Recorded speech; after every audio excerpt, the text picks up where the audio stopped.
In the opening of chapter 5, we saw a parable in song as Isaiah described a vineyard of his beloved. As we closed in the 7th verse, we discovered the application, in case we had missed it otherwise, that Israel was the vineyard and that the men of Judah were God's pleasant plant. We concluded that verse by saying that God wanted justice and righteousness, but he got wild grapes. He wound up getting from Israel bloodshed and a cry. God is now ready to pronounce judgment upon Israel.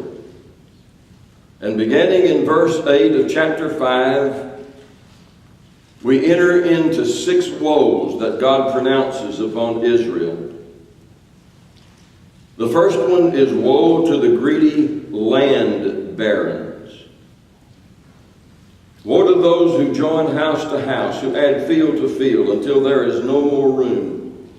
And you are made to dwell alone in the midst of the land. The Lord of hosts has sworn in my hearing, surely many houses shall be desolate, large and beautiful houses without habitation. For 10 acres of vineyard shall yield but 1 bath, and a homer of seed shall yield but an ephah. Here's the punishment for conduct that he's described before. God's people were characterized by avarice and greed, and the wealthy land barons would go out and they would buy plot after plot after plot and house after house after house until they owned them all and the poor folks had none.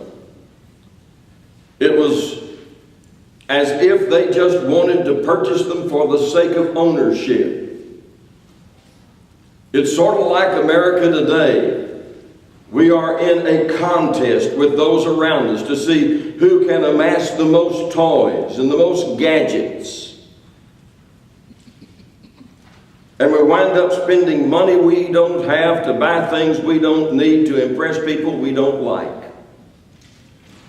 Well, the land barons were doing all of that. They were going out and buying all of these things. Micah described their conduct well when he said, woe to them that devise iniquity and work evil upon their beds.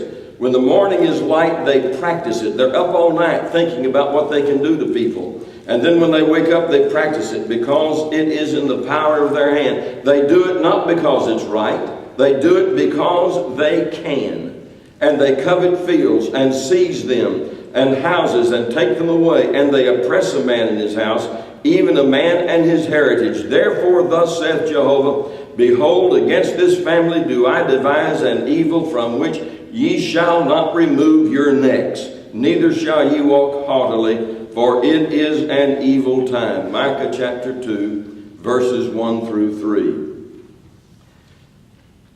God reveals the punishment.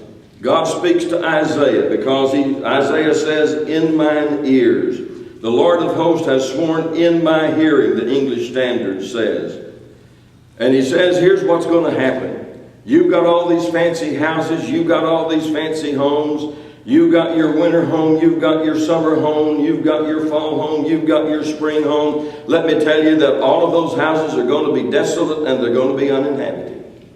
There's going to be nobody who's going to live in those things because I'm going to see that they're taken away from you. And you're not going to enjoy what you have spent your lifetime amassing. And furthermore, all the land that you bought, it's not going to yield anything to you. You go out and you've got 10 acres of land. In a vineyard, you're going to get about 1 bath of wine. And you've got, he says, you're going to plant a homer of seeds. That's, as I understand it, about 6 bushels. And you're going to get 1/10 of a homer of grain. Very small, very sparse. The truth of the matter is that what Isaiah is doing here is that he says, here's what you've got and here's what you get. What you get is about a tenth of what they had. Now, I don't know how many folks in here we've got who have been active in farming, but Clotis has. And I have an idea that if Clotis only got a harvest that amounted to 10% of the seed that he planted, he would not consider that to be a very successful year. And God is saying, this is what I'm going to do. Now, could it be that God is imposing upon them a reverse tithe? I've given you much, I've blessed you, and I've asked for a tenth. You want much now and you haven't lived right. You're going to take much and you're going to wind up with a tenth of what you started with. That's number one. Number 11 to 17, verses 11 to 17. I'm not going to read these verses. I hope you read them before you came to class. That would be a very good practice. I feel my harness slipping here.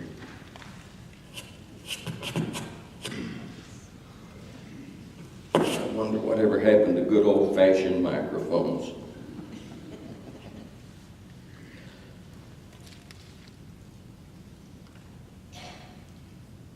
But we just don't have time to read all these verses. We're going so slow that if we're going to have any hope of covering Isaiah, we've got to do something to speed it up. So let me just pass over reading this, and let me encourage you to read it before you come to class. We've all heard the saying, early to bed, early to rise makes a man healthy, wealthy, and wise. And maybe there's some truth to that, I don't know. But such is not the case when you're doing it like the men of Judah did. They went to bed late because they were having an evening of drinking. And they got up early so they could start the process all over again. For them, it wasn't a matter of once in a while. It was absolutely a daily habit. According to the Hebrew scholar Delitzsch, what they drank came not only from the grape, but from other sources, wines made from fruit, from honey, raisins, dates, etc., including barley, wine, or beer. Verse 12 reveals that they were not only drunkards, but they were revelers. They had their music, and that's what Isaiah is saying here. They were partiers. They did not attend to the things of God because they were too busy, Isaiah is telling us, having a good time. They didn't consider the things of God at all. They were too busy running to riot to attend to religion. They were fixing to learn the truth. And the truth is, look not thou upon the wine when it's red, when it sparkleth in the cup, when it goeth down smoothly. At the last it biteth like a serpent, and it stingeth like an adder. They ignored the God of glory, and he was fixing to teach them a lesson. They gave the judgment of God no thought. Or if they did give it any thought, they did so by saying, well, you know, we're the people of God. And because we're the people of God, God can't punish us. God won't punish us. God won't lift a hand against us. After all, we are the chosen people. Edward Young, in his commentary, suggests that what they were really ignoring was the eternal purpose of God to bring salvation to the world through Jesus Christ. And that they were too busy being occupied by the very sins that were leading them to destruction. And they paid no attention at all to the consequences of those sins. Verses 13 and 14, God again speaks of judgment. The people will go into captivity. Now notice that Isaiah puts it sort of in the present tense. My people go into exile, like it was happening then. But the truth of the matter is, it didn't happen until many years later. So why is Isaiah describing it as something that was then going on? What we have here is one of the first occurrences, and we'll see many of them through the book of Isaiah, of what is called in Scripture the prophetic perfect. God has spoken. God has said this will happen. And the prophets of God are so absolutely certain that what God said would happen, would in fact happen, that they put it in the present tense as if it had already happened.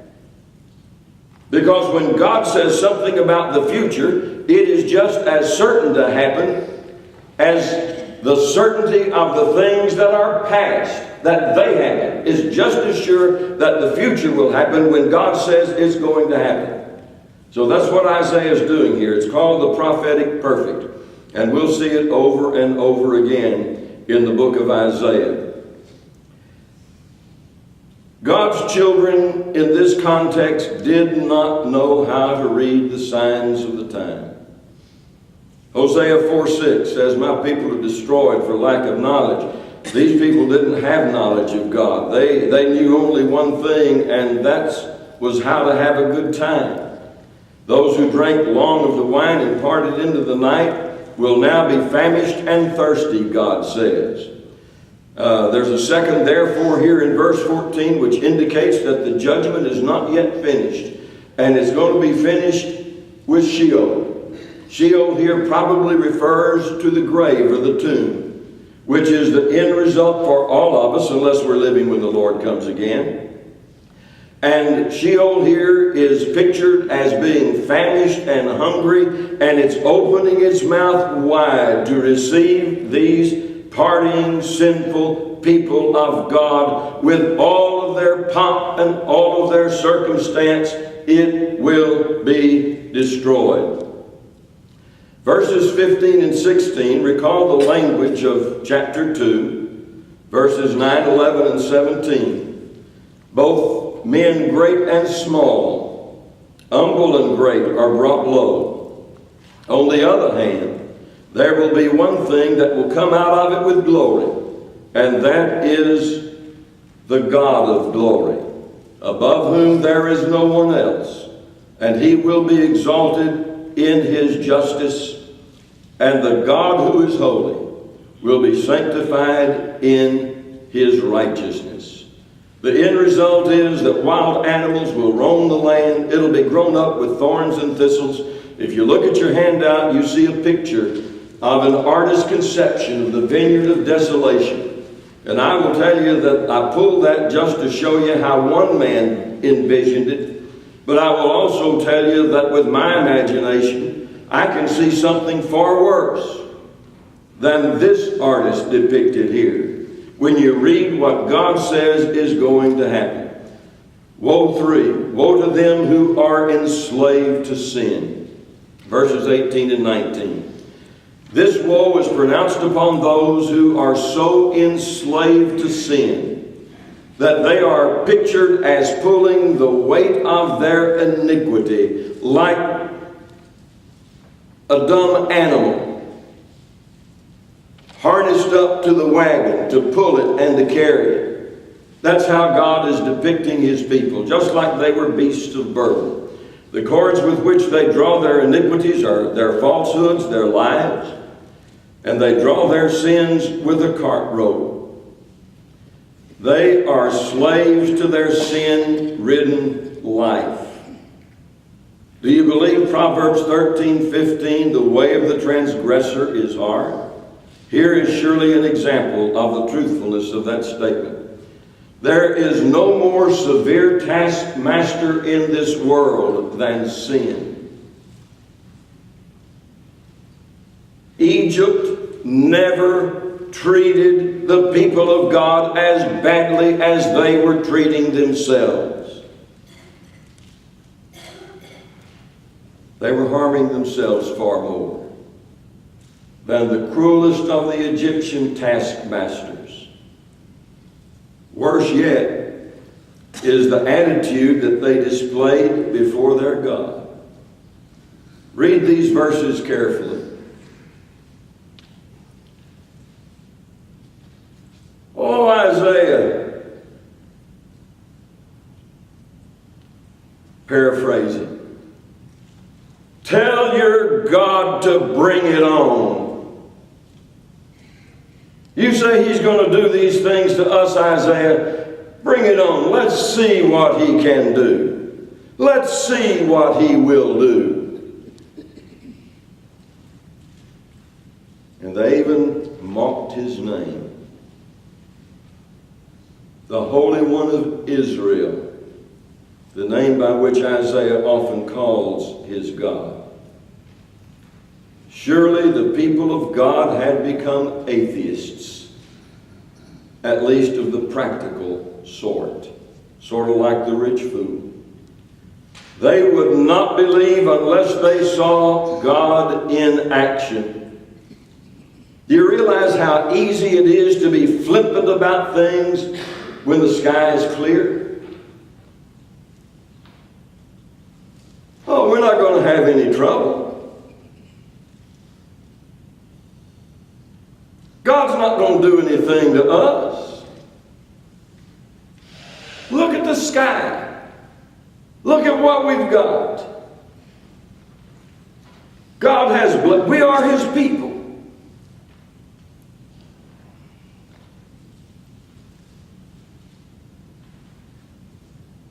But when we take that attitude, folks, one of these days the sky is going to be darkened.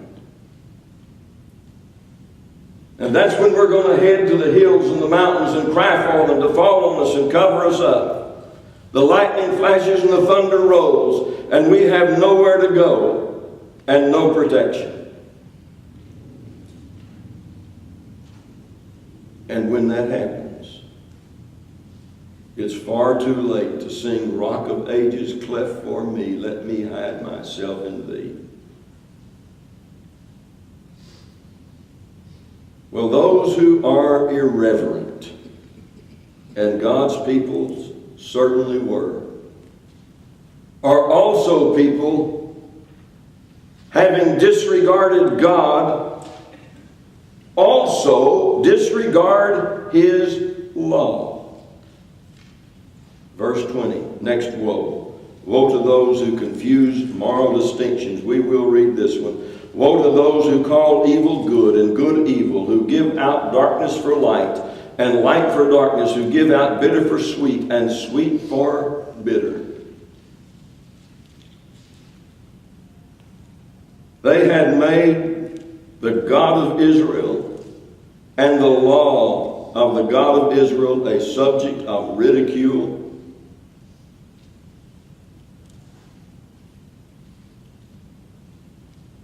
And it sort of had become the butt of their jokes.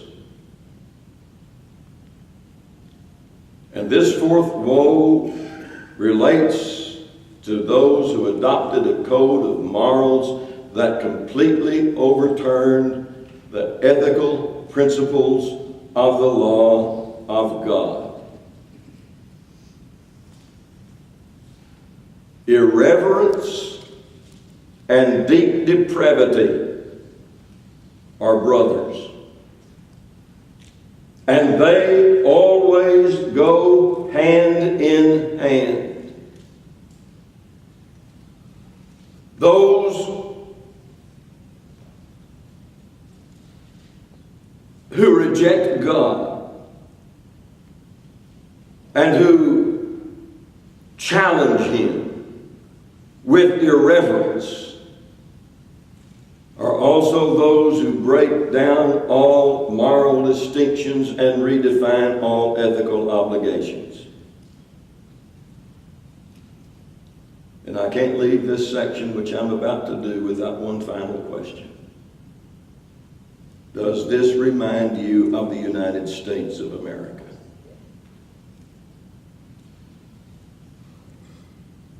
It does not bode well for us, good people. Verse 21, woe to the self-deceived. The woes keep coming, and the conduct of God's people continues to degenerate. This woe is pronounced upon people who believe that they are smarter than God. Woe to those who are wise in their own eyes and shrewd in their own sight. You want a terrible thought? If there is no God, or if we reject God,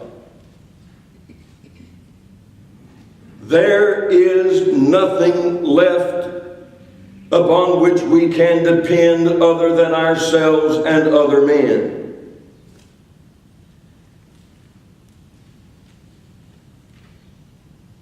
In many ways in my life, I've depended on many men.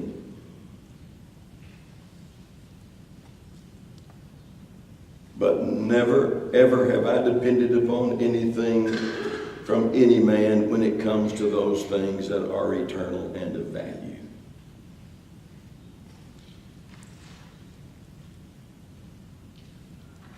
Smarter than God.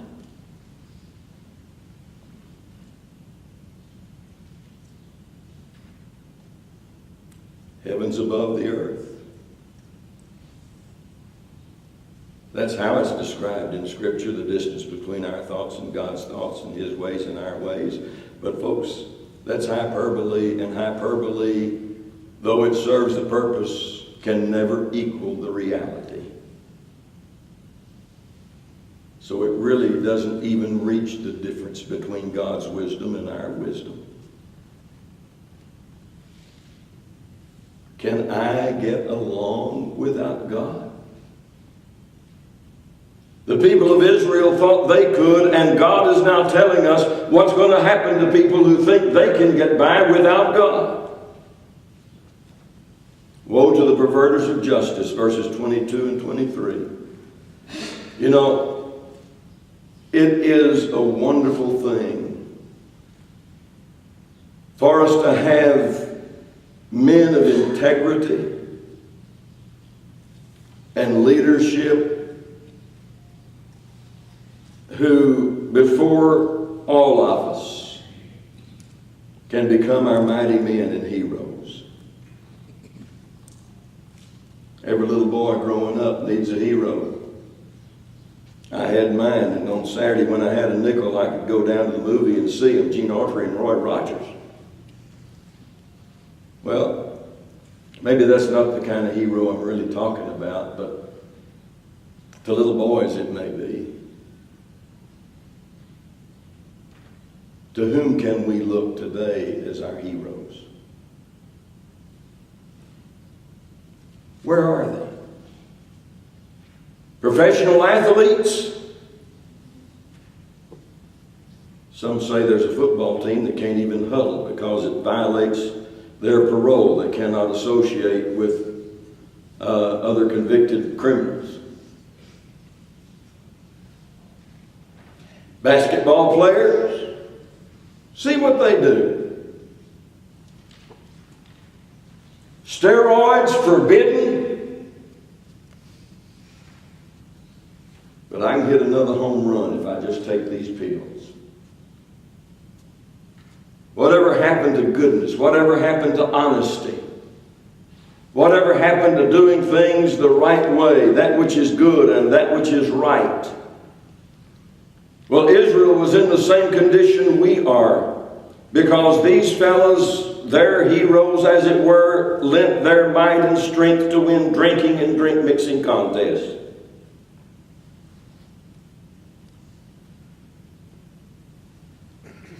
And worst of all, verse 23 indicates that these men were the judges and the rulers who, when they were not busy with drinking bout, spent their time taking bribes and depriving the righteous of righteousness and justice.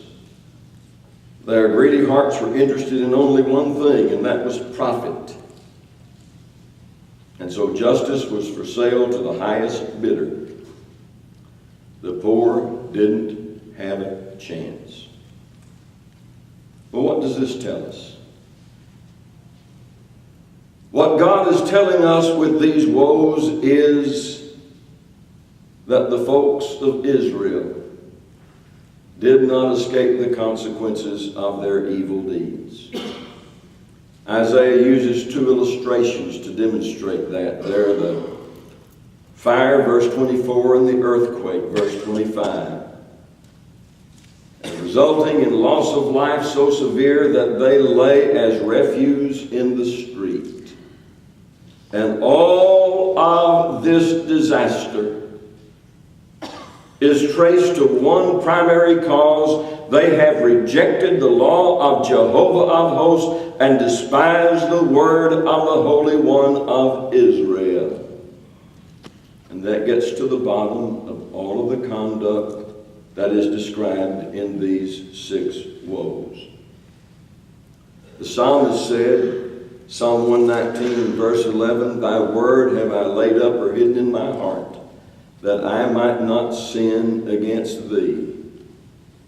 And when the law of God and the will of God is rejected and his word is despised, there is no hope for the person or the nation engaged in that conduct.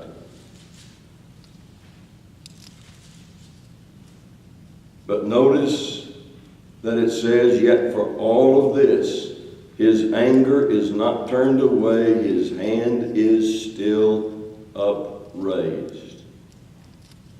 And that statement occurs again in chapter 9 and verse 12, verse 17, verse 21, chapter 10 and verse 4. And it's written to denote the continuing anger of God over the sins of his people. And if we don't learn anything else in all of our study of Isaiah, we do need to learn, absolutely need to learn and never forget the seriousness with which God takes sin, whether it be the sin of others or the sins of his people.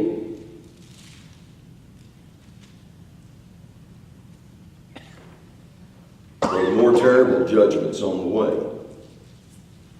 Look at verses 26 to 30. God is raising a flag, an ensign. He's calling nations from afar.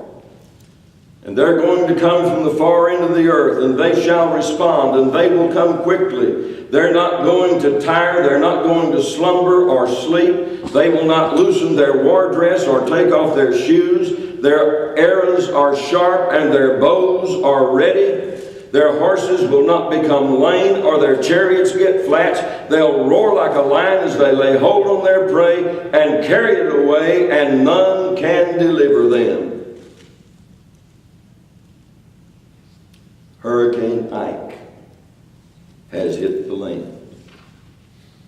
Isaiah does not here identify who this marauder is that God is calling, but he will later identify it as Assyria. Well, Brother Hall, this is ancient history. What in the world do we need to worry about? Do we need to worry? My answer is absolutely. Because too much of the conduct that Isaiah describes here is characteristic of our nation, and I will add, characteristic of too much of the church. And now as then, the result comes from an erroneous world view. Our modern world has become egocentric. It's governed by us. There is no meaning to life except the meaning I give it. There is no absolute truth for everybody. There is my truth, and there is your truth. And never the twain shall meet. Which means if there are 6 billion or how many ever billion people there are upon this earth, there can be 6 billion or plus different truths. Do you believe that? Nobody with any common sense believes it in life. They just believe it as a philosophy of life and guide themselves by it.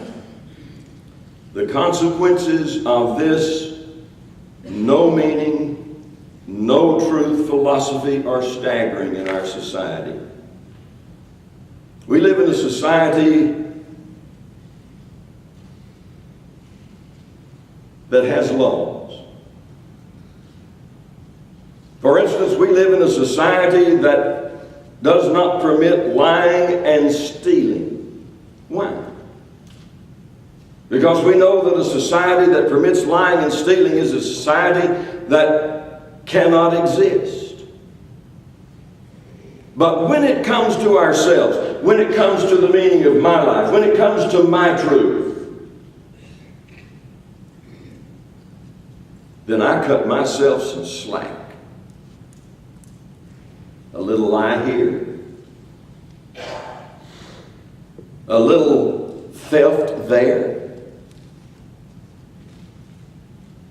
a little murder of somebody's reputation. That's not so bad.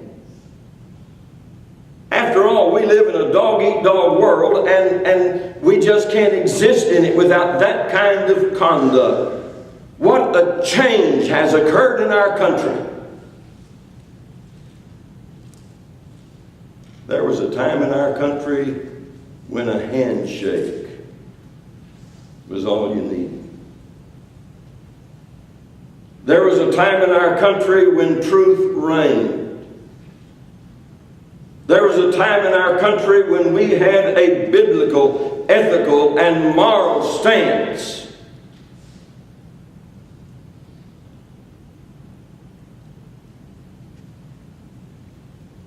But our present generations, notice the S, are doing our best to kill that ethic.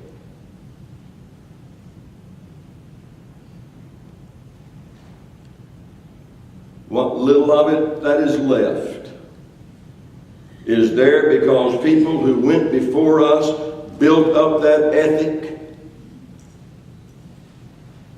and instead of following it, a nation of laws respected around the world because we could live that way,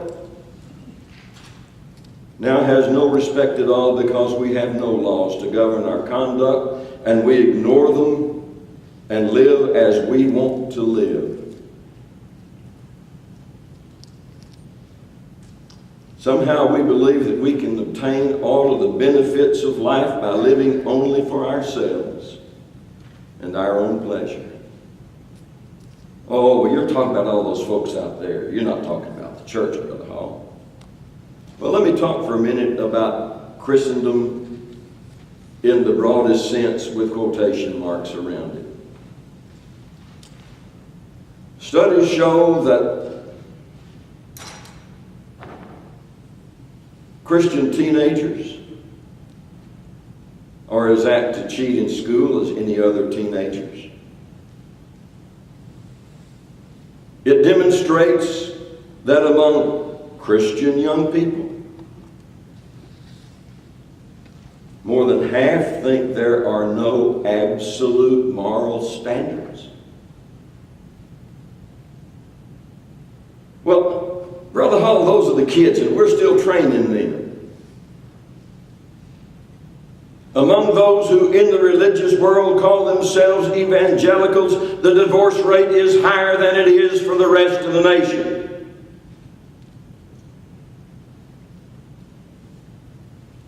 Does that sound like we can even begin to commence to start to suggest that we are following the one who created the world and created us in his image? Well, how in the world did we get here? Verse 24, repeat it, learn it, memorize it. We have rejected the law of Jehovah of hosts and despised the word of the Holy One of Israel. There is a right and a wrong, and they exist because the God of glory, the Creator God who created the universe, said they're right and wrong. I know the psychologists tell us as parents we should never say, "because I said so." I don't fall for that garbage either. I think my kids will tell you that. Because God said so is absolute reason enough.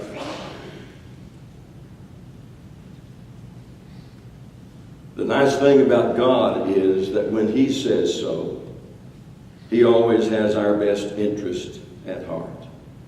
He is holy, and He commands us to be holy. He expects us to be holy because we're made in His image. There's nothing else that I can think of that can explain what has gone wrong in this country. Oh, well, Brother Hall, it's those commercials. You know how they are. We all remember the one that said, "Go for the gusto, you only go around once." Well, you only go around once is true. Hebrews 9:27 is pointed unto man once to die, and after this the judgment. What they're ignoring is the judgment.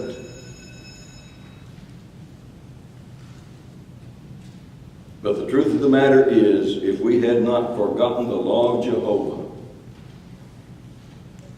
and if we had not failed to respect the word of the Holy One of Israel, commercials like that would have absolutely no impact on us at all. Unless there is a God in heaven whose word and authority determines that which is right and that which is wrong, there is absolutely nothing in this world to keep right from becoming wrong, and light from becoming darkness, and falsehood from becoming truth. And as an individual, as a church, and as a congregation of the Lord's people, we must be absolutely certain that we always bow before the word of our eternal God. If we don't, the salt will have lost its savor, and it will be good for nothing except to be cast out and trodden under the foot of men. Good people, behavior has consequences. In the natural world, it may cost us our life. In the spiritual world, it will cost us our soul. Chapter 6.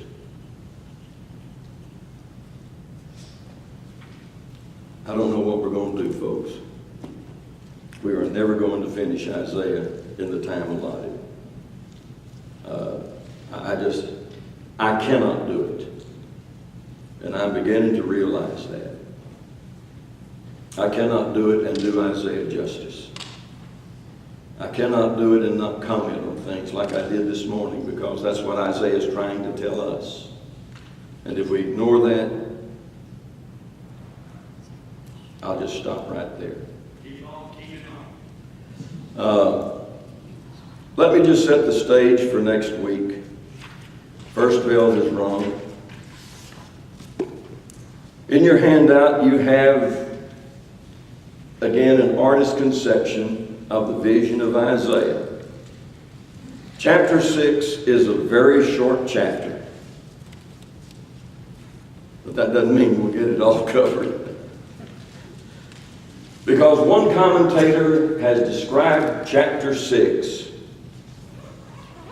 as being the majestic peak in the terrain of Isaiah's prophecy. And it truly is. Woe is me! I am undone. For I have unclean lips, and I dwell in the midst of a people with unclean lips. For mine eyes have seen the Lord. Now, that seems rather simple. But who was it that Isaiah saw?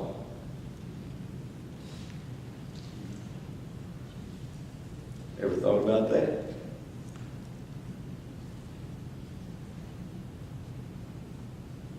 And why was Isaiah given a negative message to preach? You read those opening verses, and verses 6 and 7, I think is where his commission comes in. And it doesn't sound like the Great Commission. You go and save people. It sounds like Isaiah, you go and push them farther into the pit. Why would God do that? Those are some of the questions we're going to have to deal with in Isaiah chapter 6. And they're important questions if we're going to understand Isaiah. I apologize for the slowness. Maybe we can speed up a bit when we get to over around 13 and 14, because there Isaiah reaches the burden of the nations, the oracles of God against the nations. And there's a great deal of similarity through that, and it goes from chapter 13 through, I forget what it is, 20 or so. And we may be able to cover those fast. One of the problems I have in covering them rapidly is that I'm also preparing notes for the website, thywordIstruth.com. And I'm leaving out a lot that is in my notes. I simply cannot present it all. Even if we had more time, I couldn't do that and wouldn't. But if you want to know some things more about it, you can find them at thywordIstruth.com. And you can see the videos of the lesson as well as hear it in audio. So it's all there if you want to go into it a little bit more in the notes that have been prepared. And frankly, it's taken a lot of time. Millie's beginning to call me, oh, what's his name? Because I spend my time in the study. And to get these notes done from all the sources I'm using, it takes a good 30 plus hours a week. And I'm just glad I'm retired, because I couldn't do it otherwise. But I hope that it's valuable to you. I hope it is close to being as valuable as it has been for me. I know the teacher always gains most from a class. And I will tell you that what I have gained has been a blessing, and I hope it has for you. Next week, chapter 6.